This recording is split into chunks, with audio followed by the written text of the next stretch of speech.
नमस्कार, आप देख रहे हैं यूपी 24 नेटवर्क ग्लोबल और मैं हूं आपके साथ देवी विश्वकर्मा। उत्तर प्रदेश देश का वो सूबा जहां की सत्ता का रास्ता दिल्ली के सिंहासन तक जाता है।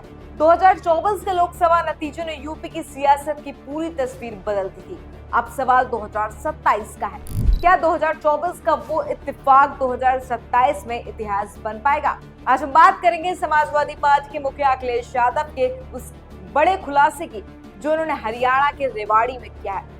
अखिलेश यादव ने पहली बार साफ कर दिया कि 2027 में कांग्रेस के साथ सीटों के बंटवारे का असली आधार क्या होगा।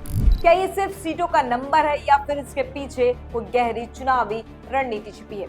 चलिए विस्तार से समझते हैं। पत्रकारों ने जब अखिलेश यादव से पूछा कि कांग्रेस के साथ सीटों का बंटवारा कैसे होगा तो उन्होंने बहुत सधे हुए अंदाज में कहा, मुद्दा सीटों की संख्या नहीं, जीतने की क्षमता है। अखिलेश के इस वाक्य में 2027 की पूरी रणनीति समाहित है।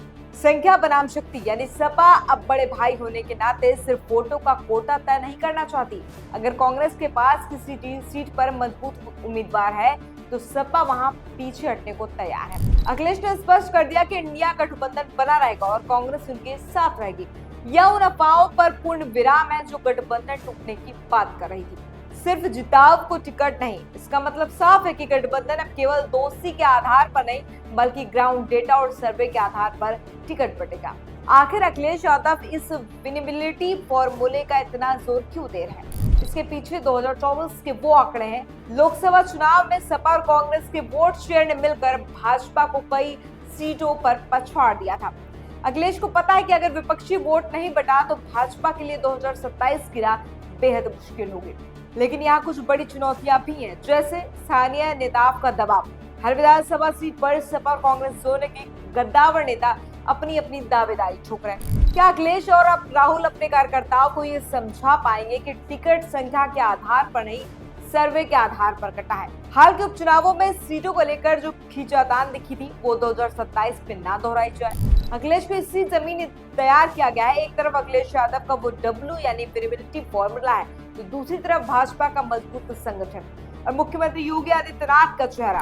भाजपा भी 2024 की कमियों को दूर करने में लगातार जुटी है। ऐसे में अखिलेश का ये साफ कहना है कि इंडिया गठबंधन एकजुट रहेगा। भाजपा के लिए एक बड़ी चुनौती है। अखिलेश यादव का मानना है कि उनका पीडीए यानी पिछड़ा दलित अल्पसंख्यक फॉर्मूला और कांग्रेस के साथ मिलकर एक सोशल इंजीनियरिंग तैयार करेगा। इसका जवाब भाजपा के पास तो बिल्कुल नहीं। तो निष्कर्ष ये है कि 2027 की लड़ाई अब अहंकार की नहीं बल्कि अंगणित की हो गई है।